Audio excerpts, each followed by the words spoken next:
प्यारे छात्रों, नमस्कार।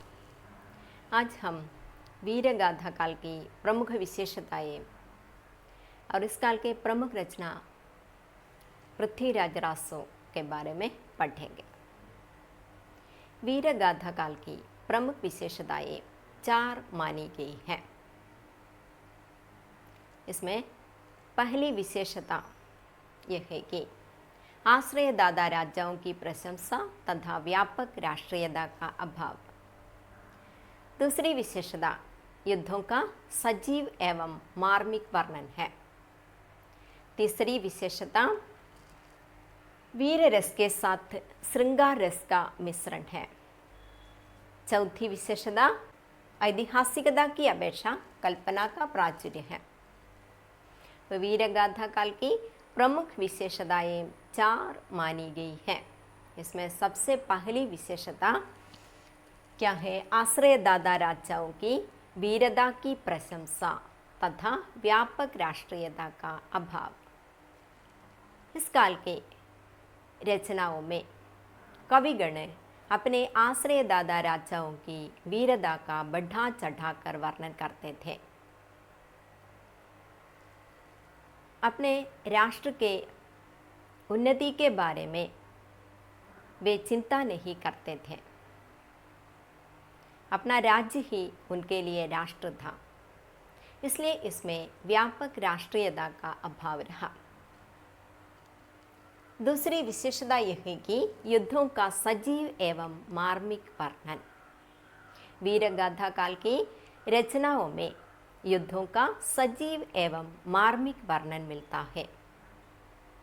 युद्ध वर्णन, ऐसा युद्ध वर्णन हिंदी साहित्य के इतिहास में और कहीं नहीं पाए जाते हैं। इनकी वाणियों में तलवारों की स्पष्ट झंकार सुनाई पड़ती है।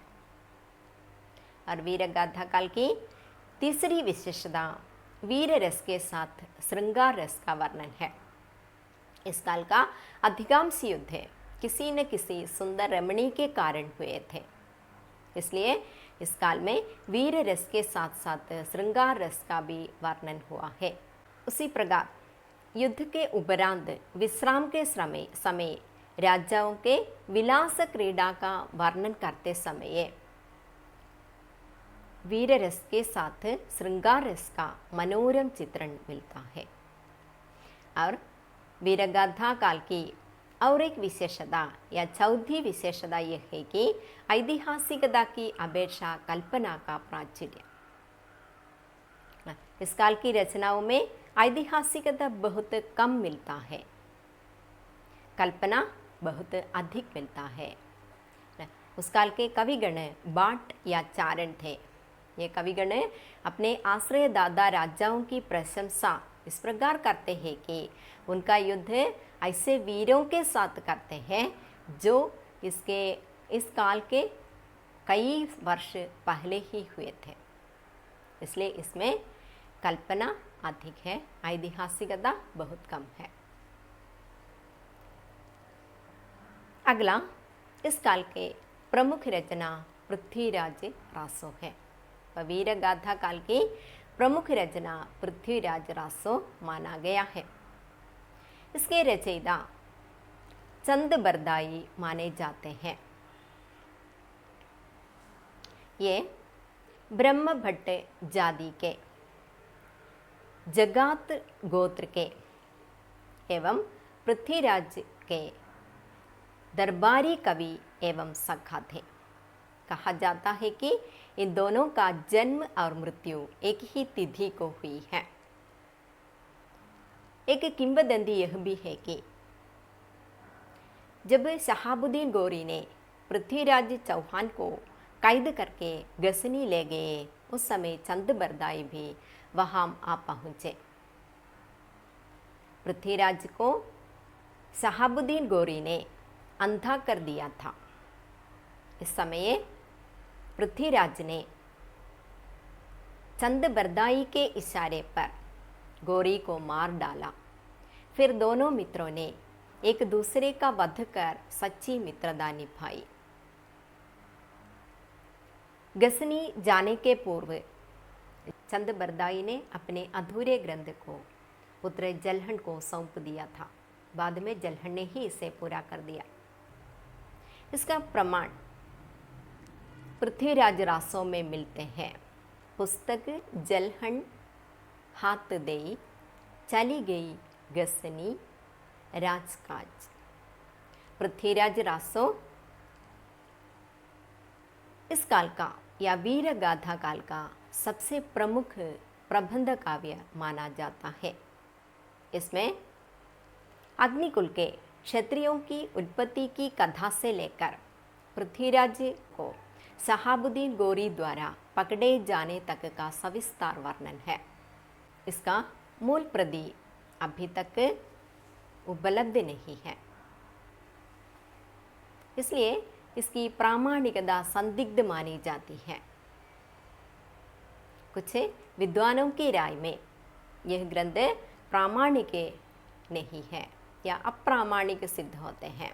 उनका कहना है कि इसका रचना काल, पृथ्वीराज रासों का रचना काल 1225 से लेकर 1239 तक माना गया है, लेकिन इस काल के अप्रामाणिक सिद्ध करने वालों का कहना यह है कि इसका रचना का 17वीं शताब्दी का है, ऐसा ये लोग कहते हैं।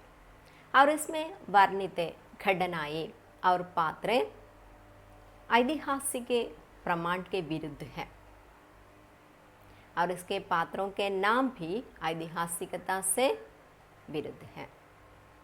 लेकिन कुछ विद्वानों की राय में पृथ्वीराज रासो चंद बरदाई द्वारा लिखा गया ग्रंथ है, ऐसा प्रमाणित होता है। ऐसे आचार्यों में डॉक्टर श्याम सुंदर दास, डॉक्टर दशरथ ओझा आदि का नाम उल्लेखनीय है। वे पृथ्वीराज रासों को चंद बरदाई द्वारा रचित ग्रंथ मानते हैं और इनका रचना काल इसी संबंध में हुआ है, ऐसा माना है। इस प्रकार पृथ्वीराज रासों की ऐतिहासिकता के बारे में विद्वानों के बीच में मतभेद है। इसलिए आज हिंदी साहित्य के छात्रों के लिए या विद्यार्थी के लिए यह एक विवादास्पद ग्रंथ है। पृथ्वीराज रासो प्रामाणिक ग्रंथ है या अप्रामाणिक ग्रंथ है, इसके बारे में छात्रों के लिए विवादास्पद है। यह जो भी हो,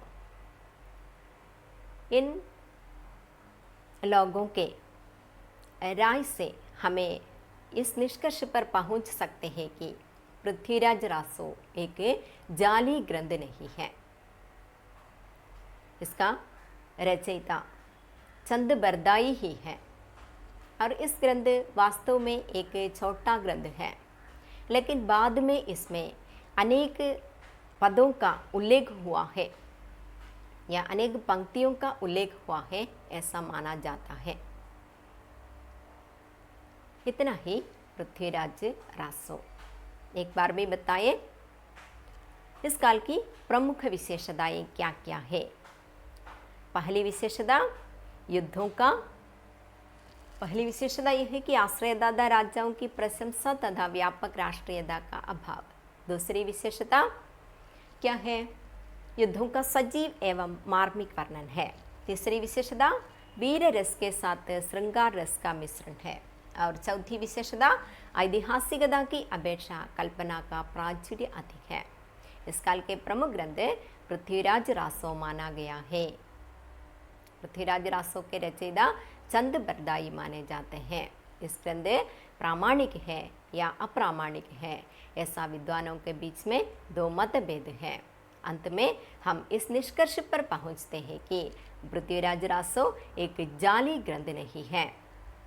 इसका रचना काल इतिहास में कहे गए संवत के समय ही हुआ है और इसके रचयिता चंद बरदाई ही है। आज इतना ही बस। എൻ്റെ വീഡിയോ ഇഷ്ടമായെങ്കിൽ ലൈക്ക് ചെയ്യുക, ഷെയർ ചെയ്യുക, കമൻറ്റ് ചെയ്യുക, ചാനൽ സബ്സ്ക്രൈബ് ചെയ്ത് അടുത്ത് കാണുന്ന ബെൽ ഐക്കൺ എനാബിൾ ചെയ്ത് നോട്ടിഫിക്കേഷൻ ഉറപ്പുവരുത്തുക. ധന്യവാദം.